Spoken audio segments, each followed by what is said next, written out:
إن الحمد لله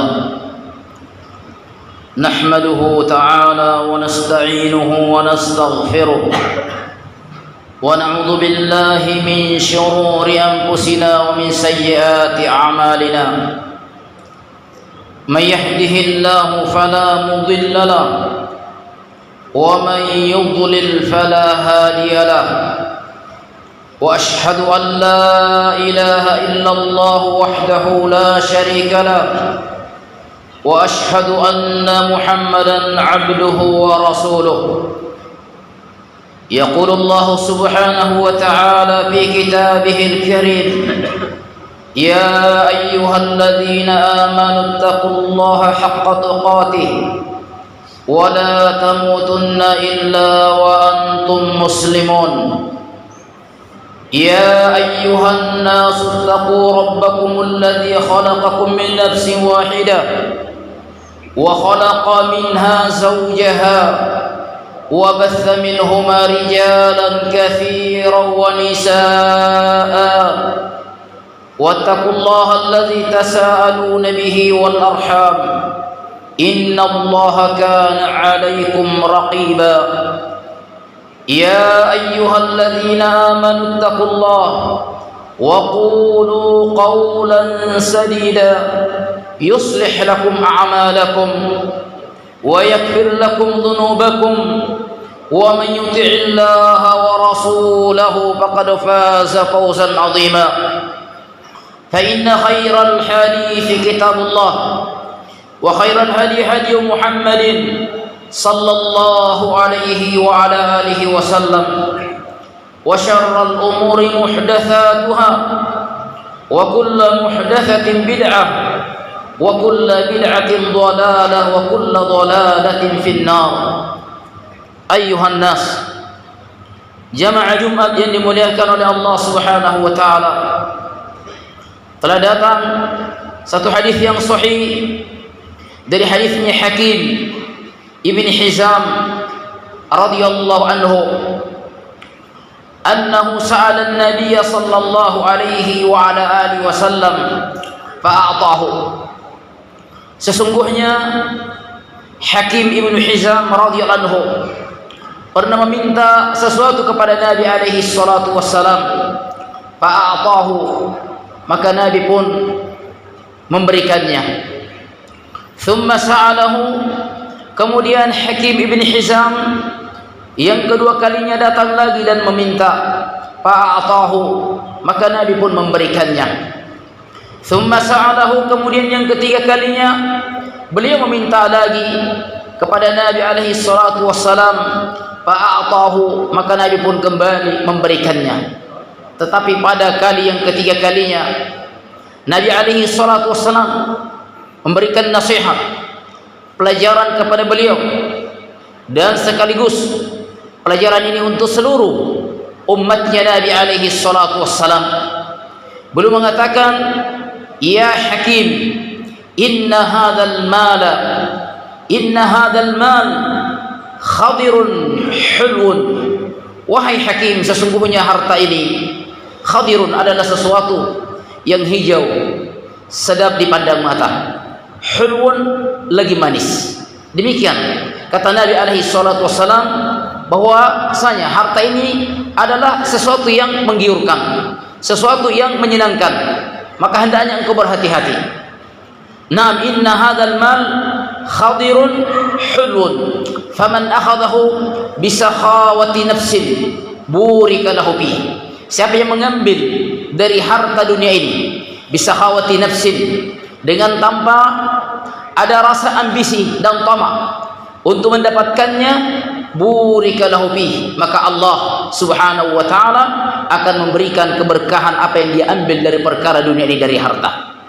Wa man akhadahu bi israfi nafsin, dan barang siapa yang mengambil harta ini, mencarinya dengan penuh ambisi, tamak, lam yubarak lahu fi, maka Allah Subhanahu wa taala tidak akan memberikan keberkahan pada apa yang dia ambil. Wa kana kalladhi ya'kul wa la yashba, dan adalah orang yang mengambil harta ini dengan penuh ambisi, dengan penuh tamak, rasa serakah, Naam kalladzi ya'kul wa la yashba, adalah seperti perumpamaan orang yang makan tetapi dia tidak pernah merasa kenyang. Wal yadul ulya khairun minal yadis sufla, dan tangan di atas, tangannya orang-orang yang memberi lebih baik dan lebih terhormat minal yadis sufla, dari tangan di bawah, itu tangannya orang-orang yang meminta. Wabda biman ta'ul, wahai hakim, hendaknya engkau memberi suatu pemberian dengan memulai terhadap orang-orang yang wajib engkau nafkahi. Karena Naam Nabi alaihi salatu wasallam bersabda, kafa bil mar'i ithman ay yudhi'a man yaqut, cukuplah seseorang dia melakukan satu dosa apabila dia menelantarkan orang-orang yang menjadi tanggungannya. Maka Nabi mengatakan, wabda biman ta'ul, hendaknya engkau memulai, apabila engkau mau memberikan suatu pemberian, berikanlah kepada orang-orang yang menjadi tanggunganmu. Karena tentu pahalanya lebih besar perkara yang wajib dibandingkan orang-orang yang hanya dianjurkan kita untuk memberikan kepadanya. Tentu pahalanya pahala sunnah, sementara yang wajib untuk kita nafkahi adalah hukumnya wajib, dan tentu pahala wajib lebih besar daripada pemberian biasa berupa sedekah biasa.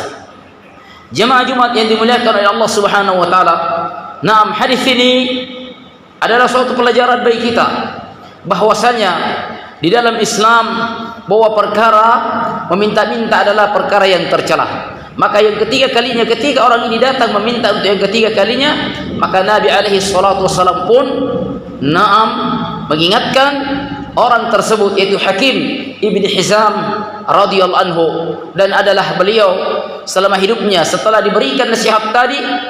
Di dalam hadis tersebut dikatakan, falam yarza hakimun ahadan hatta tuwfiya, hingga hakim tidak pernah lagi mengurangi harta seseorang sampai beliau meninggal ketika beliau sudah mendapatkan nasihat ini.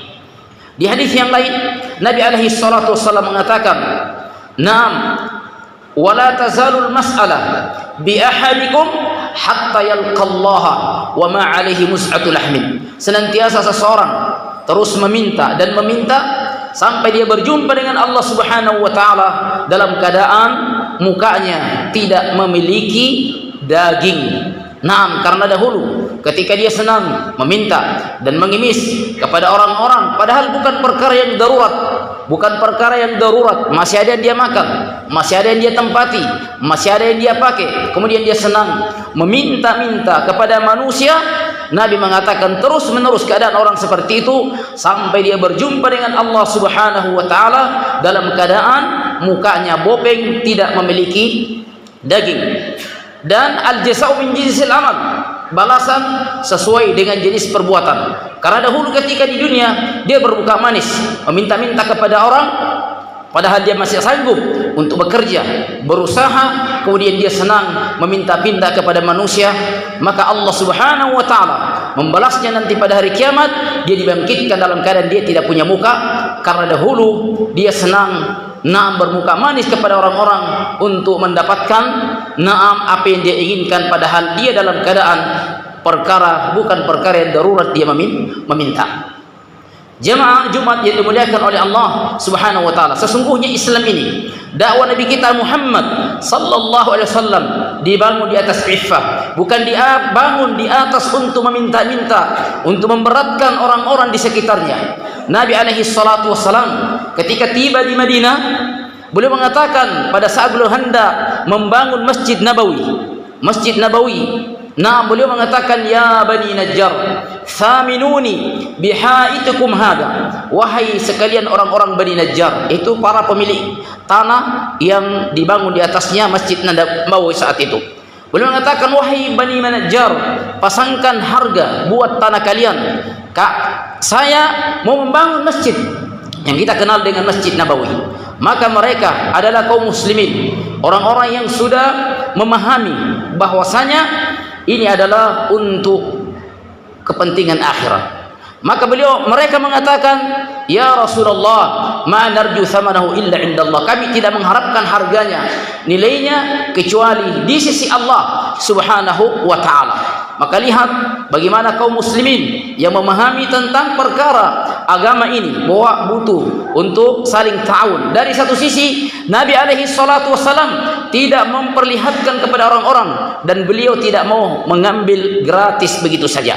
Naam, ikhwani fiddin rahimani wa rahimakumullah. Maka demikian Islam terus maju, berkembang, bukan dibangun masjid mereka, bukan dibangun di atas naam perkara yang meminta-minta. Masjidil Haram, Masjid Nabawi tidak dibangun di atas naam karena mereka memajukan proposal ataupun datang ke sebagian jalan untuk meminta-minta kepada kaum muslimin. Karena itu bapak-bapak yang pernah umrah, pernah haji, mungkin kita tidak akan pernah lihat kotak-kotak celengan di atas di sana. Nah, dan seandainya mereka para ulama kita mau pasang kotak celeng di sana, walaupun mungkin 5 drum bisa penuh setiap hari.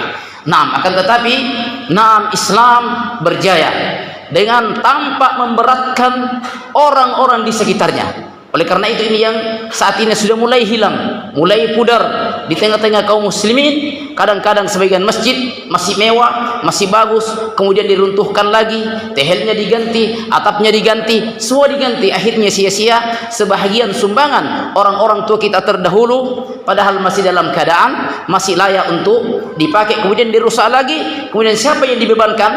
Orang-orang kaum muslimin di sekitar masjid tersebut, sehingga jadilah agama ini seolah-olah sesuatu yang memberatkan bagi kaum muslimin. Ikhwani fiddin rahimani wa rahimakumullah. Nah, maka sebagai bentuk nasihat kita pada Jumat hari ini, ketahuilah bahwasanya Islam ini tidak akan mungkin tegak dan kuat kecuali adanya saling pengertian. Adanya saling pengertian. Naam, kaum muslimin, tokoh-tokoh agama hendaknya tidak memperlihatkan dan tidak membebankan kaum muslimin dalam membangun masjid-masjid. Karena sesungguhnya masjid Nabi SAW, masjid Madinah, Masjidil Haram tidaklah dibangun di atas perkara-perkara yang memberatkan mereka. Dalam Islam ada keutamaan-keutamaan untuk bersedekah, keutamaan-keutamaan masjid, membangun masjid, membantu. Akan tetapi ketika disampaikan kepada mereka, maka bangkitlah kaum muslimin untuk mengharapkan pahala dari sisi Allah Subhanahu wa taala ketika mereka mendengarkan keutamaan-keutamaan tersebut. Dan tentu tidak semua kaum muslimin memiliki sesuatu yang dengannya dia serahkan, sehingga mereka lebih dekat kepada keikhlasan ketika mereka mengeluarkan sesuatu dari hartanya tanpa ada rasa beban sedikit pun, tanpa ada rasa malu-malu, tapi dia keluarkan karena Allah Subhanahu wa taala. Jemaah Jumat yang dimuliakan oleh Allah Subhanahu wa taala, dan sebagai penutup khutbah pertama kita bacakan suatu hadis. Nabi alaihi salatu wasallam mengatakan, "Laisal ghina an kathratil arad, walakinnal ghina ghinan nafs." Bukanlah seseorang yang namanya kaya raya dengan banyaknya harta mereka. Kata Nabi alaihi salatu wasallam, "Walakinnal ghina ghinan nafs." Tapi yang namanya kaya adalah apa yang dirasakan dan didapatkan oleh seseorang dalam hatinya, bahwasanya dia merasa cukup dan dia merasa lapang dengan apa yang Allah Subhanahu wa taala berikan padanya, sehingga dia tidak pernah merasa butuh terhadap apa yang ada di tangan-tangan manusia. Wa may yattaqillaha yaj'al lahu makhraja wa yarzuqhu min haitsu la yahtasib. Barang siapa yang bertakwa kepada Allah, niscaya Allah akan memberikan jalan keluar terhadap apa yang dia hadapi berupa kesusahan. Wa yarzuqhu min haitsu la yahtasib, dan Allah akan memberikan rezeki dari arah yang tak terduga. Bagi siapa? Bagi mereka-mereka yang bertakwa kepada Allah Subhanahu wa taala.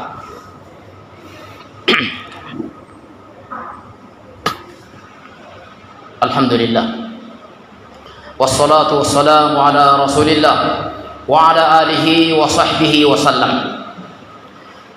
Di hadis yang lain Nabi kita Muhammad sallallahu alaihi wasallam berkata, "Qad aflaha man aslam." Sungguh beruntung orang-orang yang telah masuk Islam. Wa rusika kafafan, dan adalah rezekinya cukup. Wa qanna'ahu Allahu bima ata, dan Allah memberikan rasa puas terhadap apa yang telah Allah berikan kepadanya. Maka hendaknya kita merasa cukup dan merasa puas dengan pemberian-pemberian Allah Subhanahu wa taala. Apa yang Allah rezekikan kepada kita, hendaknya kita merasa puas dengannya, dan hendaknya seperti apa yang Nabi SAW katakan, "Undur ila man huwa asfala minkum wa la tanzuru ila man huwa fawqa minkum."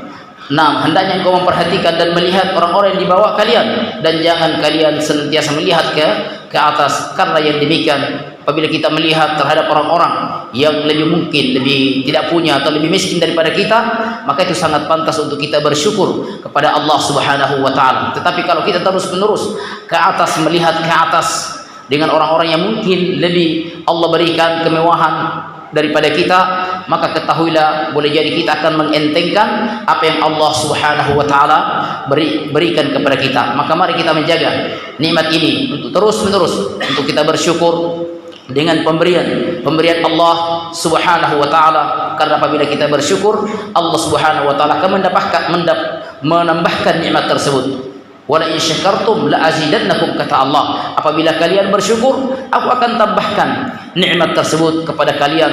Dan di antara pemberian-pemberian Allah, apabila kita merasa senang dan merasa cukup dengan pemberian Allah Subhanahu wa taala, sehingga kita pun tidak menghinakan diri kita di depan sebahagian orang, kita tidak di ujung telunjuk sebagian orang, karena kita merasa cukup dengan pemberian Allah Subhanahu wa taala.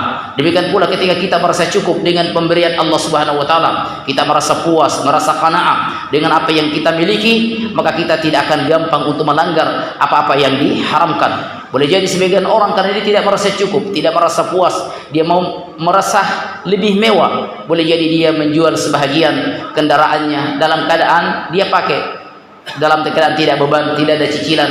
Tapi ketika kita tidak merasa cukup dengan apa yang ada, boleh jadi kita jual, kemudian kita mengambil cicilan, dan akhirnya cicilan inilah yang membuat seseorang menjadi pusing 7 keliling, bahkan pada akhirnya boleh jadi masuk ke dalam perkara-perkara riba. Maka mari kita merasa cukup, merasa zuhud, merasa qanaah, merasa puas dengan apa yang Allah Subhanahu wa taala berikan. Dan apabila kita menjadi orang-orang yang merasa puas dengan pemberian Allah, maka berbahagialah, karena Nabi mengatakan qad aflaha man aslam, sungguh beruntung orang yang telah masuk Islam. Wa kana rizquhu kafafan, dan adalah rezekinya cukup. Wa qanna'ahu Allah bima ata, dan dia merasa qanaah, merasa puas dengan apa yang telah Allah berikan kepadanya. Semoga Allah Subhanahu wa taala memberikan kepada kita rasa qanaah, zuhud, sehingga apa yang kita dapatkan menjadi berkah di dunia, sehingga kita bisa mendekatkan diri kita kepada Allah Azza wa Jalla, dan tidak apa yang kita dapatkan justru menjauhkan kita dari Allah Subhanahu wa taala. Sedikit berkah maka itu yang bermanfaat, tetapi banyak kelihatannya tidak berkah, justru kita semakin jauh dari Allah, semakin jauh dari pintu-pintu surga, wal iyadu billah. Maka ini yang kita tidak inginkan. Allahumma inna nas'aluka al-huda wat-tuqa wal-'afaf wal-ghina. Allahumma inna nas'aluka al-jannah wa ma qarraba ilaiha min qawlin aw amal. Allahumma ighfir lana wa liwalidayna warhamhuma kama rabbayana shaghira. Allahumma rabbana atina fid dunya hasanah wa fil akhirati حسنة وقنا عذاب النار. وصلى الله وسلم على نبينا محمد وعلى آله وصحبه وسلم والحمد لله رب العالمين. الله أكبر الله